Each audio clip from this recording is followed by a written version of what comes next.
Demain dès l'aube, à l'heure où blanchit la campagne, je partirai. Vois-tu, je sais que tu m'attends. J'irai par la forêt, j'irai par la montagne, je ne puis demeurer loin de toi plus longtemps. Je marcherai, les yeux fixés sur mes pensées, sans rien voir au dehors, sans entendre aucun bruit, seul, inconnu, le dos courbé, les mains croisées. Et le jour pour moi sera comme la nuit. Je ne regarderai ni l'or du soir qui tombe, ni les voiles au loin descendant vers Harfleur. Et quand j'arriverai, je mettrai sur ta tombe un bouquet de houx verts et de bruyères en fleurs. Victor Hugo, Les Contemplations, livre 4. Aujourd'hui, on ne va pas réexpliquer Notre-Dame de Paris ou Les Misérables de Victor Hugo. Parce qu'on connaît toutes les histoires de ces personnages, celle du pauvre bougre Jean Valjean qui un jour vola du pain et va passer toute sa vie à racheter ses péchés. Et on connaît celle de la belle gitane Esmeralda qui dansait sur le parvis de Notre-Dame, bouleversant avec ses mouvements le cœur et l'âme de l'archidiacre Frollo. Aujourd'hui, on va célébrer Victor Hugo, le grand poète, à travers son célébrissime Les Contemplations. Dans ce recueil, on retrouve un Hugo meurtri qui se réfugie dans le lyrisme et la nostalgie. C'est aussi l'œuvre de l'amour et la nature. Victor Hugo y manie les vers avec excellence et merveille, tout en respectant les règles de la versification française et en donnant la liberté à son génie de poète d'écrire et de tisser les vers soigneusement, en exprimant des sentiments différents, en passant par la douleur, la nostalgie, l'amour. Tous les sentiments sont mêlés. Entre autrefois et aujourd'hui, 25 ans d'expérience, d'une vie exceptionnelle, la vie de Victor Hugo. Dans les Contemplations, on retrouve les morts et les vivants, avec comme personnage phare et principal l'être aimé, mais disparu. Léopoldine, la fille aînée du poète, morte noyée dans la Seine. C'est parce que les Contemplations, c'est un travail de deuil principalement, mais aussi un recueil qui est plein d'amour, plein d'espérance, plein de contemplation de la vie dans tous ses détails. Les Contemplations se composent de 6 livres. Le plus célèbre poème, celui que j'ai cité au début, Demain dès l'aube, qui est un hommage à sa fille Léopoldine. Livre premier se compose de 29 poèmes. L'Aurore est son titre. C'est le livre de la jeunesse. Victor Hugo évoque ses premiers émois d'adolescent, ses souvenirs de collège, ses premiers luttes littéraires, ses impressions de promeneur ému par la beauté de la nature ou le spectacle bucolique. L'un de ses célèbres poèmes de ce livre premier est « Elle était déchaussée, elle était décoiffée ». En voici un extrait. Elle était déchaussée, elle était décoiffée, assise les pieds nus parmi les gens penchants. Moi qui passais par là, je crus voir une fée.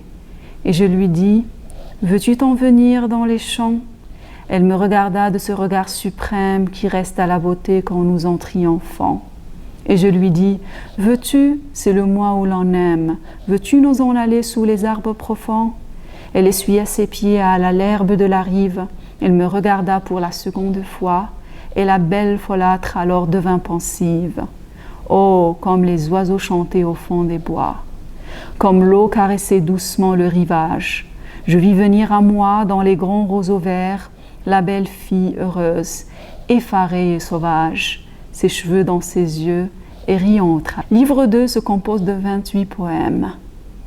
L'intitulé de ce livre, L'âme en fleurs. C'est le livre où Hugo conjugue le verbe aimer. La plupart des poèmes sont inspirés par Juliette Drouet. Hugo évoque les premiers émois de leur rencontre, leur promenade dans les vergers, leur premier conflit, leur premier désaccord et aussi leur réconciliation. Livre 3 se compose de 30 poèmes. les luttes et les rêves. C'est là où Victor Hugo relate la misère sociale et morale dont il est témoin. Ici, il dénonce les scandales, la guerre, la tyrannie, la peine de mort. On y retrouve un Victor Hugo réaliste. Livre 4 se compose de 17 poèmes. C'est le livre du deuil. Et livre 4, c'est le livre de Demain dès l'aube. Léopoldine et son mari sont noyés dans la Seine. La douleur causée par la mort de la fille semble inconsolable. Hugo écrit Demain dès l'aube pour rendre hommage à sa fille Léopoldine. Livre 5, ce qui se compose de 26 poèmes, c'est le livre du ressaisissement, du dynamisme retrouvé. Le poète en exil s'arrache à sa tristesse et va chercher de nouvelles raisons de vivre dans la méditation. Il s'adresse à ses amis, à ses enfants, à ceux qu'il aime et leur exprime sa vision du monde. On y retrouve un Hugo mystique.